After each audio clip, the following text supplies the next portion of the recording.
نجيتني اليوم من هودي إلى auzu billaahi mina shaytaani rajiim bismillaahi rahmaani rahiim mbokki jullit yi mbokki taalibe yi ginnaaw ko leen di ziar leen bu ngeen gisee jotaay bi rek xam ne maanaam bis bu rëy bisu màgg bisu lan bisu xasida bisu Cheikh Mouhamadou Diop woote ko si jumaa ja ñu war a seconde bi nga xam ne xasida war koo laaj yenn ay kàddu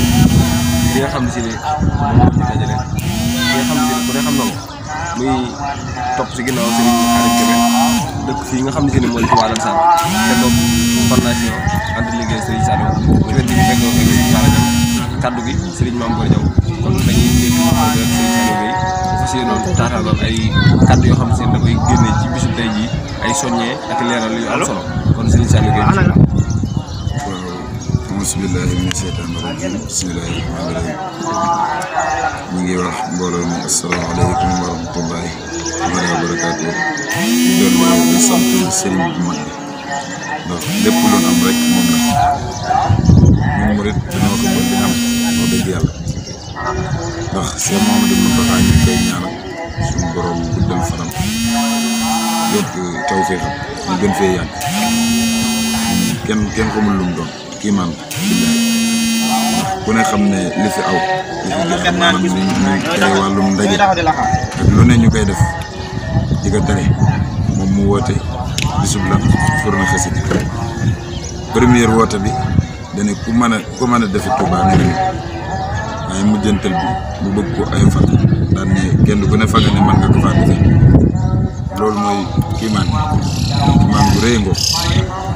bi ñu demee ba nga xam ne moom fu ne li mu jóge na fa doomu aadama bi mën nañ ne li waajoo ji di wax naan murid yi dañuy def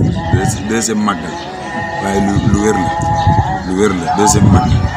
lu wér a ngoo dañ koy ñaanal rek fan wu gudd ak wér fi mu ne xol bu sedd tax xamul sax li ñuy wax ndax ñun ku ne xam ne fan yi gën nañ ci programme yu ci bari daanañ jàng nag teewut daanañ jàng waaye nag ni biir mi amoon wàññeeku demee ba nga xam ne sëñ bi kii may nañu doon di woote ci leen gën a fukk ñun fu ne ñu fay woo loolu nag dañ koy sant di ko ñaan fa mu gudd ak wér yéen ñi nga xam ne yéenay liggéey ci lii ñu ngi leen di ñaan fa mu gudd ak wér ak sëñ Saliou ñi nga xam ne moom ngeen ci ñun ndaw ñi man nañ ko ne cant waaye sëñ Saliou da cee xam moom lañ xam ñun ndaw ñi daw suuf xam ko di wax maanaam damay ànd rek ndaw ñi liggéeyal sëriñ bu mag ñu ngi koy ñaanal moom suñu borom dolli leeram yokki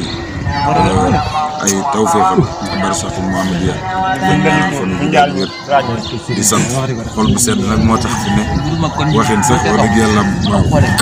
wax loolu kii sax mën ko ndeysaan ndax xol bu sedd lool